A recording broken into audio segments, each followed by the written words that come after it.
Hey, Tim Loomis and Chris Shores here, owners of White Whale Real Estate, and we're going to go over 6 factors that affect interest rates.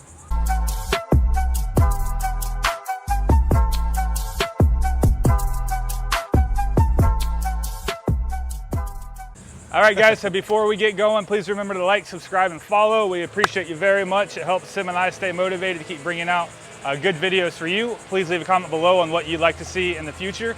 And a big reason why we want to talk to you about the 6 factors that affect interest rates today.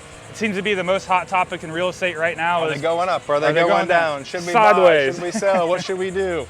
So we wanted to come to you today to kind of give you a little bit more insight on just what these factors are that affect these interest rates, to give you a better understanding of just how it operates. So number 1, I'll start it right off. Property type. So the type of property you're financing is going to have an effect on the interest rate that you get on your mortgage. So are you financing a single family home, a high rise, a condo, a manufactured home, an investment property?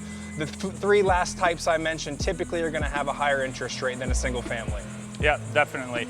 So the second factor that's going to be affecting the interest rate that you're personally getting is going to be the down payment that you're putting down towards this loan. So the more money you put down, the lower your interest rate is going to be typically. So just kind of keep that in mind. It's a good rule of thumb. The more money you put down, the less you owe the bank, the less interest you're going to be paying. Yep. Number 3, property use. So is this going to be your homestead property? If it is, the interest rate's typically going to be lower than if you're going to be purchasing an investment property, or a second home, anything like that.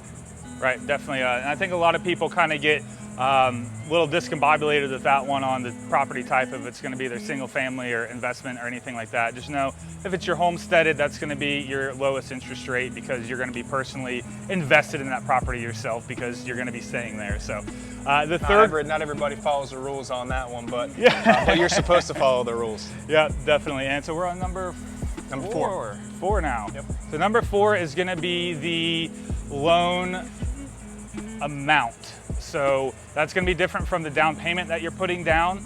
There is a relationship with that. So the total loan amount that you're going to be borrowing from the bank is going to be a determining factor of what your interest rate is. So if you're only borrowing $75,000 for a loan, you're going to have a higher interest rate. Same thing conversely, if you're borrowing $1 million from the bank, you're going to probably have a little bit higher interest rate as well.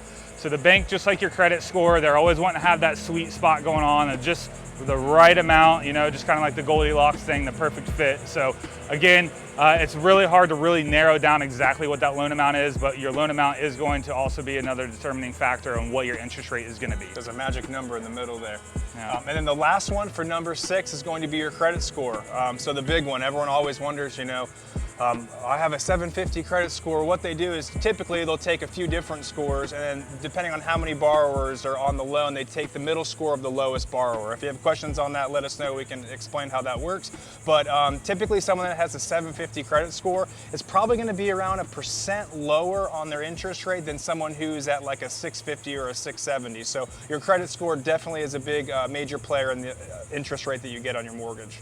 Yep, and just to kind of add on to that, well, first of all, that was number 5, so don't leave us yet. We've got 6 to give you still. Cutting you off, sorry. No, you're taking away from my glory. But something to kind of go along with the credit score. If your credit score isn't that great, you can put down more money, and that will help kind of offset the interest rate on that. So there's ways to help lower the interest rate as well. And just because you have a lower credit score doesn't mean that you can't be qualified to purchase a home. So please reach out to Tim and I. We work out with a lot of great lenders that can really give you a better insight of what you're qualified for or not. So don't just automatically assume that you can't get a house. Don't count yourself out. Yeah, no, always reach out. Don't ever count yourself out until you actually talk with us and talk to somebody. Right. And then number 6, since I cut you off. And number 6 is the loan type that you're getting. So if you're getting an FHA or a VA loan, these interest rates are going to be different than if you're getting a typical Freddie or Fannie loan. That's going to be more of a conventional style loan. So it all is going to be wrapped up on all these 6 factors, and we do have a 7th bonus one since you guys stayed and bared with us. What's the bonus? Bonus is rate lock.